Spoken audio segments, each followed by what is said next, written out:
there's going to be lots of grief at the end of this for many reasons, for lots of people, and for that I feel terribly sad.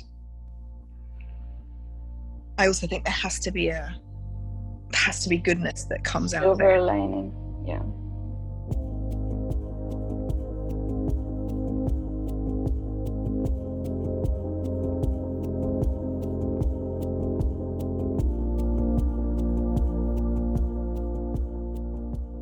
This strange moment that we're in. Yeah.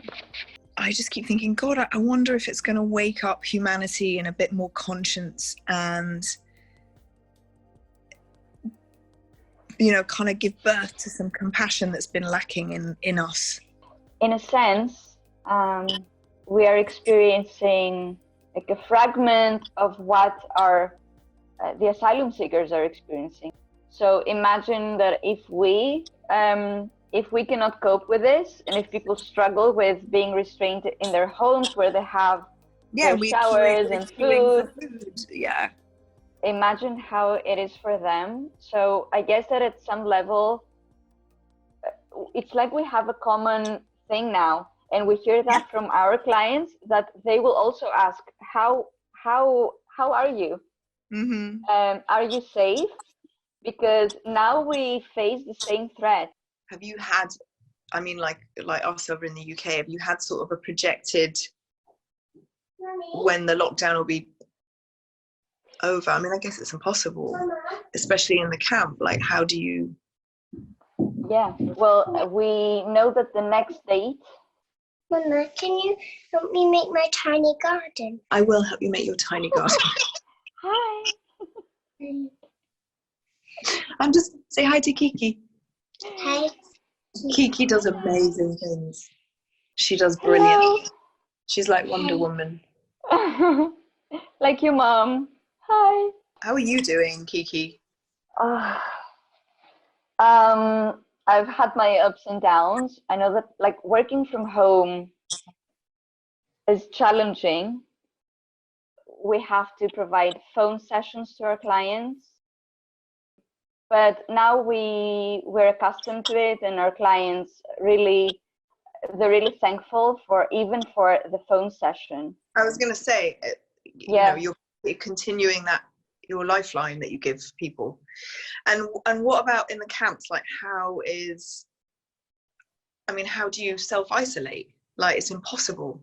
It is impossible. It is impossible. It's nearly 19,000 people.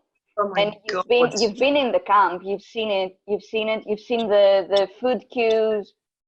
So imagine things are like even worse. I can imagine, because I've been sitting there with the fear that I have in a lovely house with space and my kids safe, and I just can't bear the thought of those women.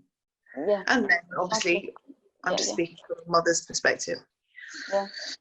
It's inhumane. It's inhumane. And so what can we do? What, apart from, I guess, the usual donation? So really what needs to happen is for people to leave, to decongest Moria. I see that this is the safest option to give the opportunity, especially to vulnerable people, to isolate themselves and protect themselves, because now they don't have the opportunity to do this. Well, Kiki, yeah, I can't wait to come and see you in real life. I don't know when that'll be. I keep thinking, when are we gonna be?